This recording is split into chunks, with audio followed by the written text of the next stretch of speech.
Hello, everybody. Welcome. Welcome to this week's edition of the Art Cunningham Show. It's good to see you. And it's good that you're going to be with us for the next 30 minutes here on your favorite live cable TV show on a Wednesday. Say, this has been a rather warm day today. I certainly hope that you are someplace cool and comfortable, especially as we begin another special edition of the Art Cunningham Show. Over time, you have heard of some new things happening in North Minneapolis. You may have heard the term UROC and haven't known what it was or what it means. On this week's edition of the show, we're going to tell you what UROC is and what it's all about. We'll be back with my guest. Stay where you are. Straight ahead.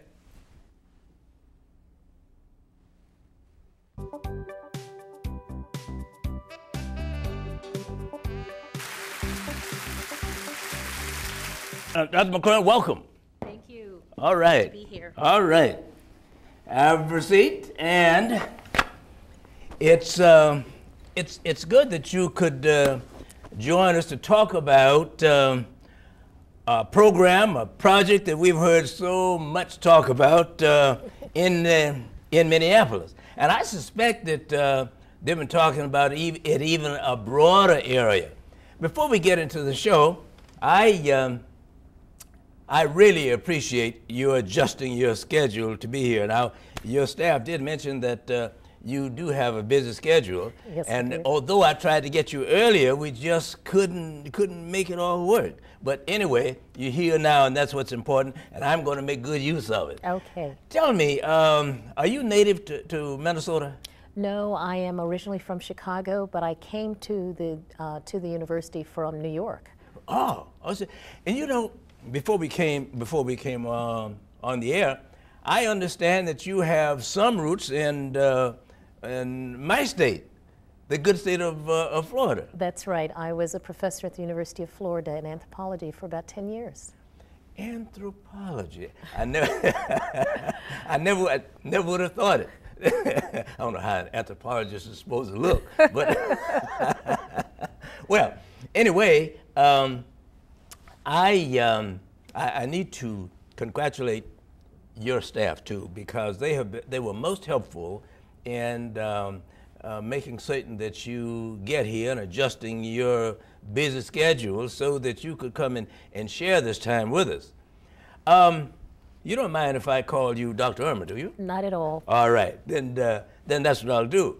I'm anxious for you to have our community know more about UROC. What is it? What do the letters stand for, first of all? Okay, well, first I want to thank you for the opportunity, because for us this is important for people to understand what we're going to be doing in North Minneapolis. The UROC stands for Urban Research Outreach and Engagement Center.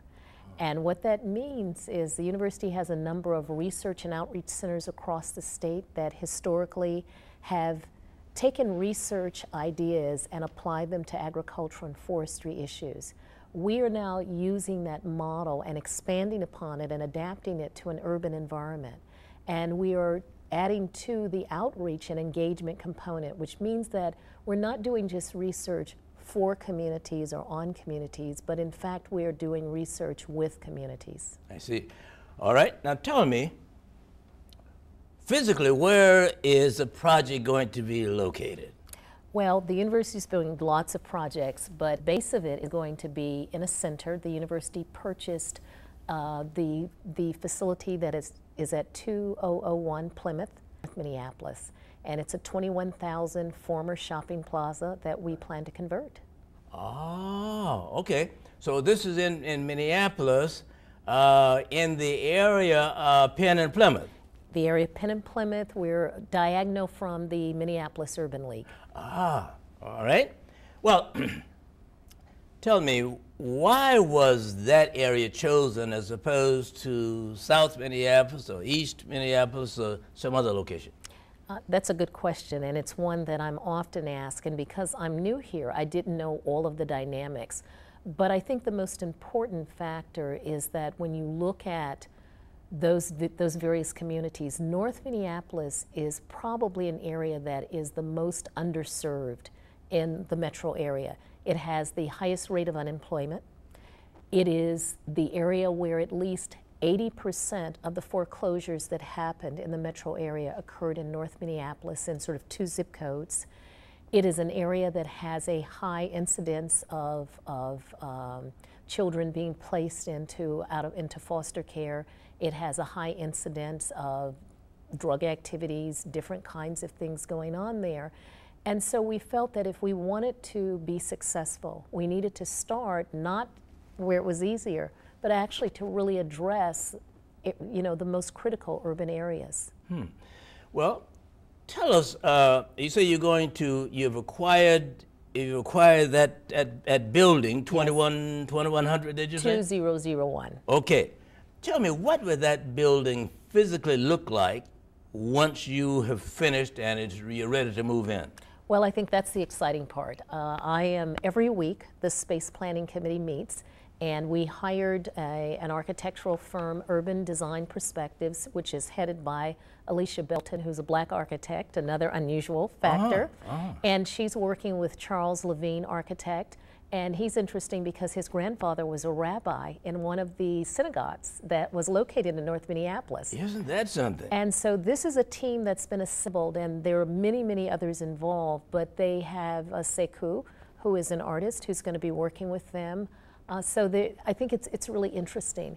And we're not going to tear down the building, but it is going to be totally gutted inside.